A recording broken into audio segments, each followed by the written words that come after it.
जय हिंद दोस्तों, कैसे हो आप सभी। मैं आशा करता हूँ आप सभी बहुत ही बढ़िया होंगे और आपकी तैयारी भी बहुत अच्छी चल रही होगी। तो आज स्टूडेंट, आज हम आपके लिए लेके आए हैं 12th बायोलॉजी से एक शानदार टॉपिक, डीएनए क्या है।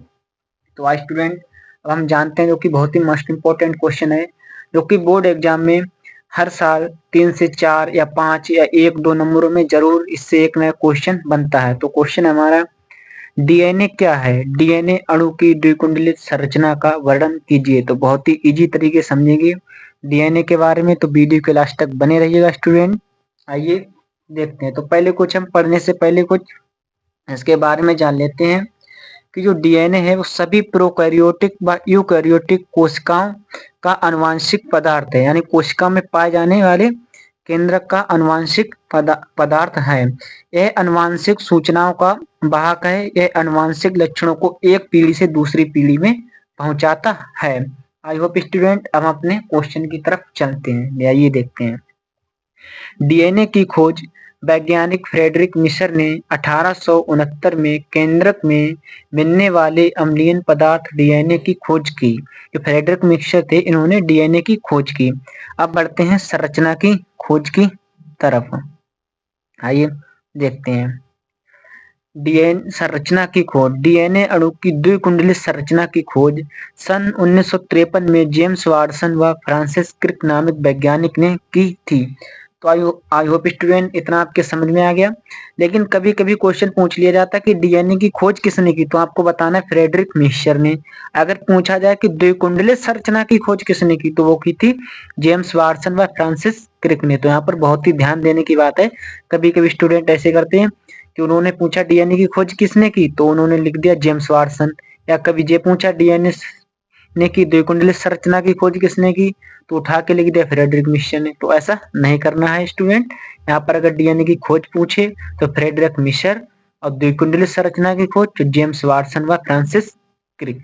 आइए अब हम जरा आगे बढ़ते हैं। ठीक है, आइए देखते हैं। तो डीएनए का पूरा नाम डिऑक्सी राइबो न्यूक्लिक, यहाँ पर न्यूक्लिक लिख दें, nucleic deoxy ribo nucleic acid होता है। आइए अब हम इसके स्ट्रक्चर को थोड़ा समझ लेते हैं। तो डीएनए का जो स्ट्रक्चर है, इसका जो व्यास है वह 20 एंगस्ट्रॉम है, और इसकी जो एक हेलिक्स की लंबाई होती है वह 34 एंगस्ट्रॉम होती है। यहाँ पर नाइट्रोजनी क्षार है, एड्रीन थायमिन के बीच डबल बॉन्ड है, ग्वानिन और साइटोसिन के बीच ट्रिपल बॉन्ड है। आइए आगे देखते हैं स्टूडेंट। यह 2 श्रृंखलाओं से मिलकर बना होता है। इसकी 3 डेज से श्रृंखला 5 डेज तक होती है, और 5 डेज से श्रृंखला 3 डेज तक होती है। आइए अब हम आगे देखते हैं। यह एक बहुलक होता है जो छोटी छोटी इकाइयों से मिलकर बना होता है। इसकी इकाइयों को न्यूक्लियोटाइड कहते हैं, अर्थात डीएनए पॉलीन्यूक्लियोटाइड श्रृंखला है। न्यूक्लियोटाइड में, अब देखते हैं, न्यूक्लियोटाइड में निम्नलिखित 3 घटक पाए जाते हैं। तो आइए देखते हैं स्टूडेंट कि न्यूक्लियोटाइड में कौन कौन से वो 3 घटक पाए जाते हैं। आइए देखते हैं। तो न्यूक्लियोटाइड में पहला होता है हमारा नाइट्रोजनी क्षार, नंबर 2 पेंटोस शर्करा, नंबर 3 फास्फेट समूह। तो आइए पहले हम देखते हैं नाइट्रोजनी क्षार। तो नाइट्रोजनी क्षार हमारे 4 प्रकार के होते हैं। पहला होता है हमारा ए, जिसे हम एड्रीन कहते हैं। दूसरा हमारा टी, जिसे हम थायमिन कहते हैं। तीसरा सी, साइटोसिन। और चौथा हमारा ग्वानिन, जिसे जी से प्रदर्शित करते हैं। तो आई होप स्टूडेंट इतना आपके समझ में आ गया।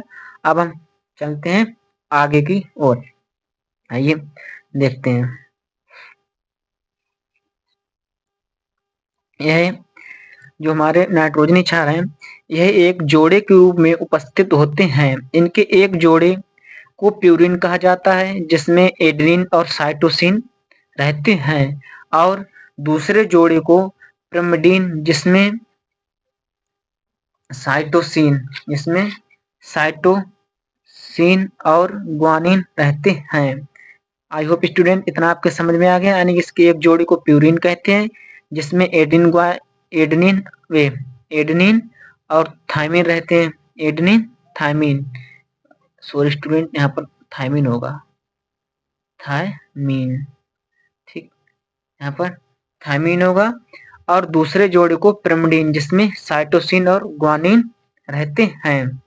नोट में देख लेते हैं, एडेनिन थायमिन के बीच 2 हाइड्रोजन बॉन्ड होते हैं। जैसे यहाँ पर स्ट्रक्चर में आप देख रहे हैं कि एडेनिन और थायमिन के बीच 2 बॉन्ड हैं और साइटोसिन ग्वानिन के बीच ट्रिपल बॉन्ड है। यहाँ पर लिखा है ग्वानिन के बीच 3 हाइड्रोजन बॉन्ड होते हैं। जैसे यहाँ पर अभी हमने आपके लिए स्ट्रक्चर में भी दिखाया था। जैसे देखो, एडेनिन और थायमिन के बीच डबल बॉन्ड और साइटोसिन ग्वानिन के बीच ट्रिपल बॉन्ड।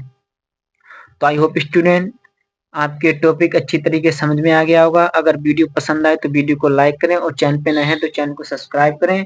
तो प्लीज स्टूडेंट इस टॉपिक को बिल्कुल अच्छे से तैयार करके ले जाएं, क्योंकि ये बहुत ही इंपॉर्टेंट क्वेश्चन है और बहुत मैंने मेहनत से तैयार किया है। तो प्लीज प्यारा सा एक लाइक जरूर करें और वीडियो को ज्यादा से ज्यादा शेयर करें। मिलते हैं ऐसे नेक्स्ट वीडियो में एक शानदार टॉपिक के साथ।